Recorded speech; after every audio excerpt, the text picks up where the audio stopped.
The game. All right, Evan Giddings in for Daryl the Guru Johnson today. Goo will be back tomorrow. Joining us, Mark Willard and Dan Dibley. And, of course, big story of the day is the passing of Jerry West. Sad on the one hand, of course, but also now becomes a day to celebrate him. Gentlemen, welcome in. How are you? Good, Steiny, good. Welcome back, Dibs. Yeah, thanks. Good to be back. Yeah. Man, what a long trip, long weekend. Actually, Sunday to Tuesday in Monterey with the wife and baby. Nice. Her first trip, which the baby's first trip. And, kind of went as you would expect, which is to say, unexpected. Mess. You just never know. You're traveling with kids. You Good never Lord. know. Traveling with a baby, too. Yeah, Dibs, how old now is She is Mila? 21 months. She's 12. 21 months. Yeah. I can't remember what's going on at that point. So walking, easy. Walking's usually about a year. It's a the little talking, less. Okay. and it's the running, it's the jumping in the pool, it's the obsession with the ocean, it is the digging in the sand, it's the throwing of sand, it's the defiance of daddy's instructions. I know about that. Do you want some breakfast? No. Okay. There you go. You can starve then. Yeah. And then, no. 31 seconds later, it's eat. Whoa, time out. We just talked about breakfast, and you told daddy no. And now you want to eat? And so now you got to feed her, but fun, keeps life moving, keeps it livable, keeps it fun.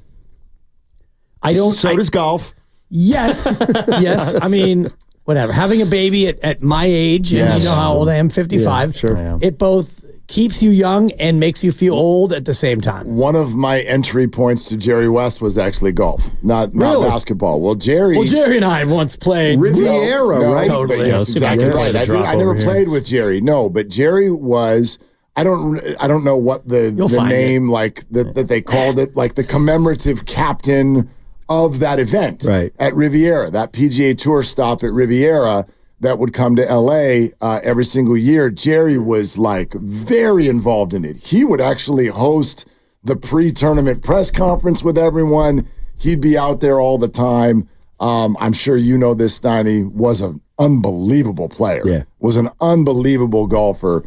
Golf. Yeah. I would have imagined he's an he was unbelievable pretty basketball good. player. He's a phenomenal golfer and just as competitive out there as he was on the basketball court. But I was thankful for that because I probably in my time working down there probably talked to him as much as a part of that event as Laker basketball. He's such a unique guy.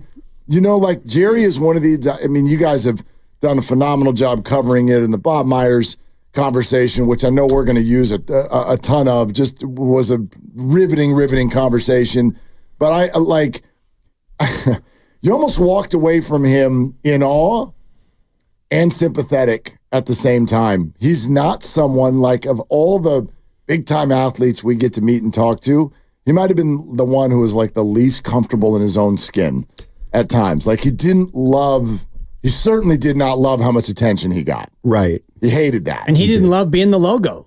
No. Nope. He wanted someone else to be the logo. Right. Yeah, because of that reason. Right. He had a lot of social anxiety. You know what I mean? In his book, he battled depression his whole life, he said. So just a fascinating guy who every certainly experience I had, he's just good to people.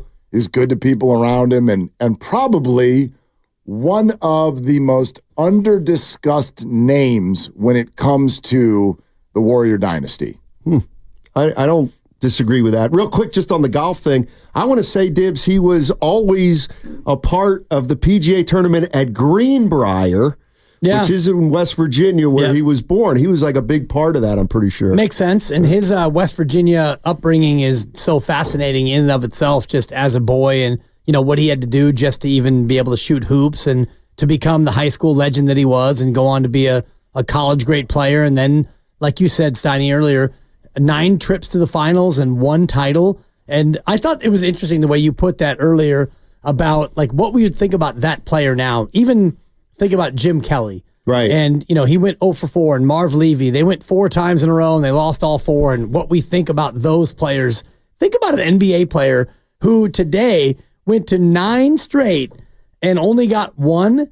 And the one you got was not against Boston. So it was almost like a cheapie, like some would call it a bubble chip. Yeah. You know, you beat New York, big deal. New York never won anything. They got Dave DeBusschere. They got the one title. But think about what he would be like considered in modern basketball if he went to 9 and got just one. I know. I mean, be the butt of a lot of jokes. It's crazy. Totally. It was that. I mean, he also, I believe, lost by 1 point in the national college championship to Cal in like 1959. So like, he literally was the runner-up his entire life until the very end of his career. And I don't think that he would be someone that's as revered as he is. I mean, he's Mr. Clutch. And he came in second place, like a million. He also, I think he also came in second in the MVP voting like 5 times. I mean, he never won the most valuable player award either. So it's fascinating to me that someone like him can be talked about in such a reverential tone, and appropriately so, as we've done today, when nowadays a lot of people might look at him as a loser. You can almost hear what the hot take artists would say without them even saying it, right? Like the Mr. Clutch nickname. You know, how many of the guys, those debate shows, would try to strip that nickname from Jerry on an annual basis? That's actually one of the first things that went through my mind when I heard the news this morning. And it's that, like, yeah, maybe, you know, sometimes I think, especially when we're talking about money, guys come on the air with us after they're retired and they joke that they were all born at the wrong time, right? If you're a wide receiver and you played 20 years ago, right. Boy, you were born at the wrong time. Jerry was probably born at exactly the right time. Because even what we were just talking about, Steiny, like social anxiety, battling depression, someone who didn't like attention, how would Jerry have done with social media on every possession as he went up and down the floor? I mean, gotta believe he would have like, shut it down. Yeah, he'd be like, I'm out. I'm going to live on a farm. Zero dark 30. Yeah. Just wanting no part of it. Yeah, I mean, Evan brought up a great point, and now I'm struggling to think about it because super memorable point. So good. Yeah, it was so good. I'll never forget that. My dad always said, if I ever said, I forgot what I was going to say, he always said, well, it couldn't have been too important then. Yeah. But it was something about Jerry West, the executive. No, it was really good. I mean, I had a lot of them today. I understand they get lost. Yeah. It'll come to me. It probably had something to do with the Warriors and his role with the Warriors. I know I did think back when we had Bob Myers on. It's a good thing Bob did know him 15 years before, because can you imagine Bob Myers at 35 taking over the Warriors and Joe Lacob goes, by the way, we're just going to bring Jerry West in just to look over your shoulder. A little pressure, right? I mean, a little pressure. And the story that Bob told about the Klay Thompson thing, about how, you know, the mythology is that Jerry West, if you trade Klay, I'm leaving. And then at that point, they stop the trade, and it's like, okay, now we're not going to trade Klay. And Bob, you know, putting bullet holes into that mythology, saying that it was never that close, but, you know, Jerry was against it. I do wonder if it never got that close because Jerry West was so vehemently against it. There's something about Jerry that does bring mythology, though. And I don't know what it is, because, by the way, this is not the only one. If you're in LA, Jerry is credited as being basically an agent of the opposition, because Pau Gasol was sent to LA from Memphis. And Jerry was with Memphis, but not then. Jerry was with Memphis, but not then. And you'll hear Laker fans do that all the time. Oh, well, Jerry was just working for the Lakers.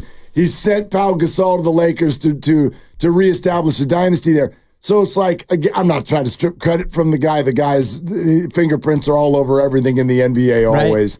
Right. But there's something about him. Maybe it's that logo. Maybe it's that silhouette that makes things stick to him that maybe he didn't even have at least as profound of an effect on as we say. But it's also what we assigned to Phil Jackson, the Zen Master, who has 11 titles as a head coach, and he's the Zen Master because he won 11 titles. But you look at it and it's like, well, you had Scotty and Michael, and then you had Dennis, and then you went to LA and you had Shaq and Kobe.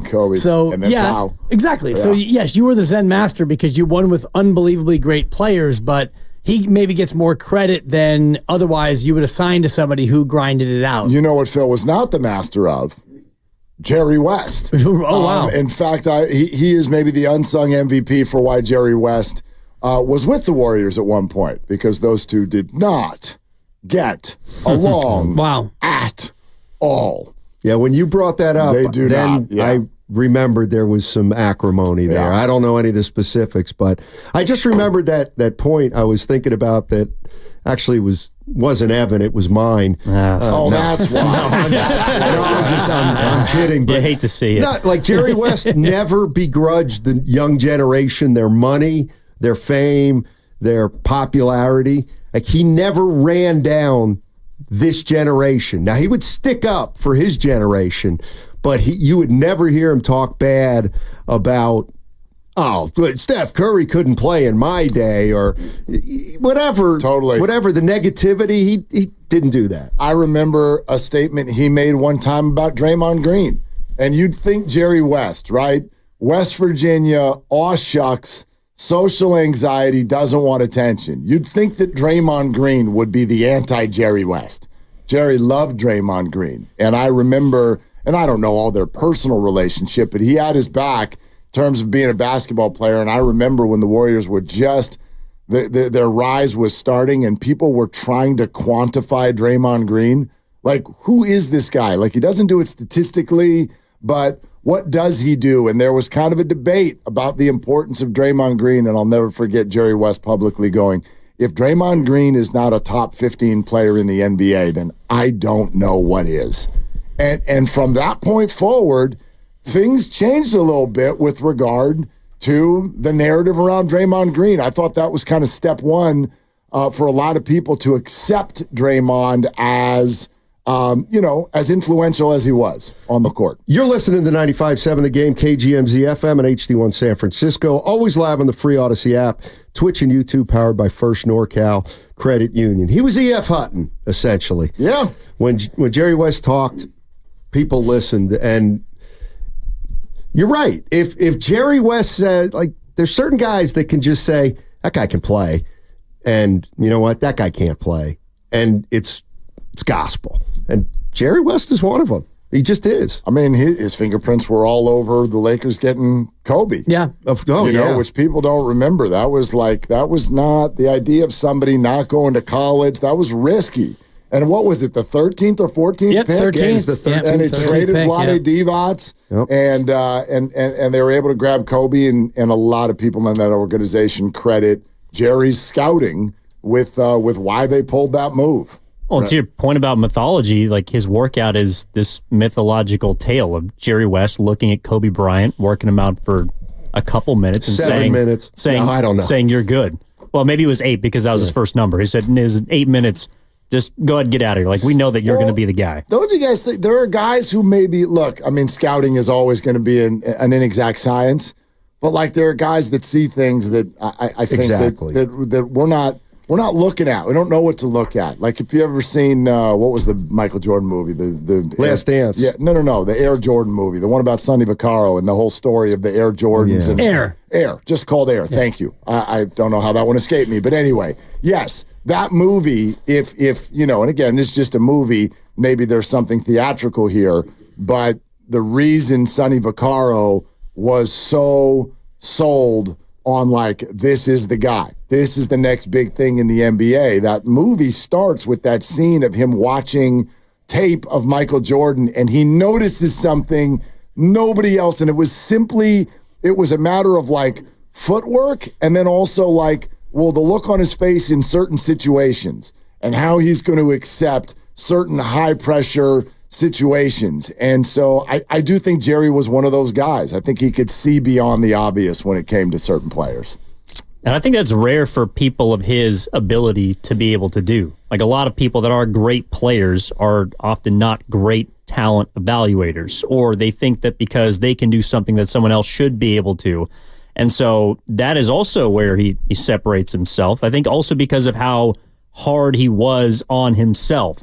Like, I was reading one of the obituaries, and there's a story about how he went 16 for 17 in a game, had 12 rebounds, 12 assists, 10 blocks, and after the game was not happy with how he played defensively. Like, just such a maniacal competitor. I think that is also what gives him an edge when it comes to talent evaluation, because there's always something else that you can be doing or looking for, as opposed to well, he's just great at this, and he's probably going to continue to be great at this. So it's like, no, there's actually some place that we can find that the average human eye just can't see. Right, and if you have that, and Michael Jordan could never put himself into that place where he could identify that sort of competitor, but Jerry West obviously could, and maybe that's why he loves Draymond Green so much, and certainly that's part of why he loved Kobe Bryant, is you see somebody who is a perfectionist like you are, a competitor like you are, and you want to have those people knowing that they're going to compete the way you do. That old, or it's not old, the perception that great players can't be coaches, he's the quintessential example of that. Michael Cooper was on the morning show, and Michael Cooper was saying how, Jerry West coached a little bit for the Lakers. He hated it. He could not be a coach. He just could not be, because his standard was just too high. Well, I think sometimes, especially great athletes, but this is probably everybody, when it comes to competition, don't you have to be participating so that the stress kind of goes away? I can tell you this, you know what I mean? Like, you guys know my son's a high school golfer. I both love and can't stand watching him play. Watching golf when you care about the outcome is excruciating. It's absolutely, and there's nowhere to put your energy. So when a great player is coaching, think about that. Like, there's nowhere to put your energy. Dibs, you ref youth basketball. I had a good buddy of mine who's also about same age, and he coaches, and he's got kids who play.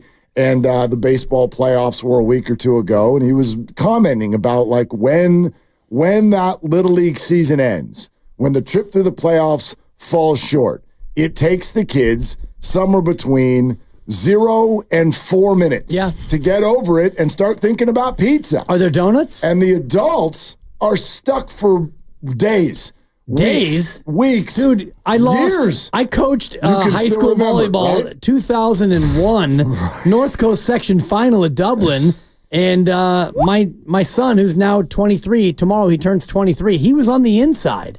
And we lost in 4. And that still is one of the days of my life that haunts me, because I should have had a 4-peat, Evan. We ended up winning the next 3. That was the first one we lost. We won the first set on the road at Dublin, and then we lost the next 3. I could walk you through every single play of that match 23 years ago. Well, high school boys volleyball. And your son, I bet, cannot. He was on the inside. Yeah, he was about 5 weeks away from being post utero. 5 weeks inside. The nice thing is, Guru will say you won 4 in a row. Exactly. Because you deserved it. Wow. I mean, you deserved it. He should have 4 rings, Steiny. Exactly. Evan Westerling, we had no answer for him for sets 2 through 4. And he's now somewhere, he's a 38-year-old father of who knows how many. Mount Evanmore. Yeah, it's great. Well, and you're not on there. The strays people catch at this station when they take a day off. Dude, I was catching strays yesterday. I had to call in. I hit Dibs a little bit. Oh, below the belt? He knew I was out of the market. He knew I was out of market. Yes, I was going to Whole Foods yesterday. There's a bunch of bullshit is what happened. Yeah. I was catching strays. Welcome back, Randy. It's like when you say mother, father. I started that. Mother, father, yes. I know you did. It makes me skip a beat. I'm going to get some thin sliced organic chicken breasts for my lunch today. And he and FP are just rat-tat-tat-tat-tat. Rat-a-tat-tat. Don't put it on me. I said nothing. I didn't say nothing. You know what you said? I laughed. It was funny. You were playing the Ed McMahon to FP rat-a-tat-tat. Someone's got to do it when you're not here. Yeah, exactly. Yeah. No. Whatever. They were alleging that I tend to be a little rage-filled when I'm a driver on the Bay Area roads. You know I don't like that. Nah. You know that I don't. I worry about you. Yeah, I worry about you. Don't worry about me. No, I worry about you. I am undefeated on these streets. Until you're not, and the one time that you're defeated, that's a wrap. I'm like Floyd Mayweather when it comes to honk, honk, beep, beep, middle finger. God, I wish Canelo would have knocked his block off. Just keep driving. Honk, honk, flip, flip, word, word, and then we're on to Cincinnati. Hey, all right, well, listen. Yeah. It seems like I got tea time. So sometimes the conversation comes to a natural halt, and I just felt it. But I will stick it to Willard. You won't before I leave. Oh boy! And is this walk off? This is going to be a walk off. So I'm not allowed to respond. Well, you can. Who won yesterday's little back and forth? I missed it. No, it's not my line. I missed it. It wasn't close. It's not my line. It's the text line. You were both wrong. Xfinity mobile text line. Jerry West thought expanding the playoffs and adding a wild card was a detriment to the game. He probably did. On he probably did. On 95.7.